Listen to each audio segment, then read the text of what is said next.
Hey guys, we are live here in the March for Our Lives war room where we are phone banking and making calls to get people out and voting so that we get politicians that actually care about whether or not kids make it home from school or just their communities every day.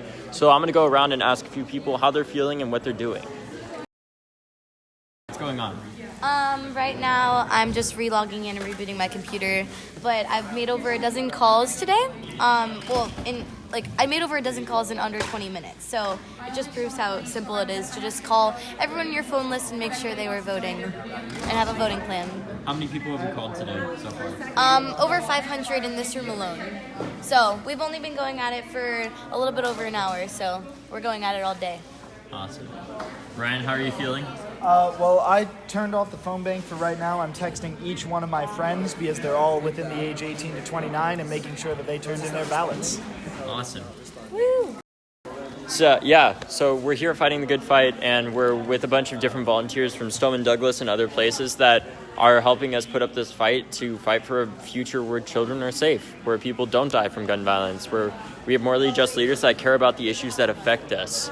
And that's what it's all about. And if you guys want to help the young people win, the best way you can help the young people win is simply by getting 5 of your friends to go out and vote with you. By getting 5 other people to go and vote with you, just simply that. If you were to text 5 people, just 5 right now, and get them to vote that weren't going to before, we win in a landslide.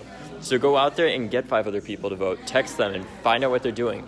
And even go and knock on your neighbor's doors and just say, hey, have you voted yet? Because everybody, voter turnout is so low that even some of your neighbors may not have voted. So go and knock on their doors. Go to the polls if you haven't voted yet and make sure you vote. And get 5 other people to vote that weren't going to before, because this election is the election of our lives. It's the election to vote for our lives. It's the election to fight for our lives, because right now, no politician is. It's time to change that. So yeah, it's about getting young people just politically involved so that no matter what happens today, the higher the voter turnout for young people are going to have to be cared about by politicians, or else they're not going to be in office anymore. Because the fact that we have to deal with so much as young people in America that kids in other more developed countries don't have to deal with nearly the same amount of, like, for example, gun violence, are so many of the other issues that affect us here in America but don't affect youth in other more developed countries is unacceptable, and we have to fight to change that. So, yeah, do you guys have any questions about what's going on today? And if you do, just comment below, and I'd love to help you guys. Anyhow, we're fighting really hard, and we need to keep up the fight. Get 5 other people to vote with you, and we win. If you get 5 other people to vote, and you vote, we win. If we vote, we win. Keep up the great fight, and I'll be tweeting later. Thanks, guys.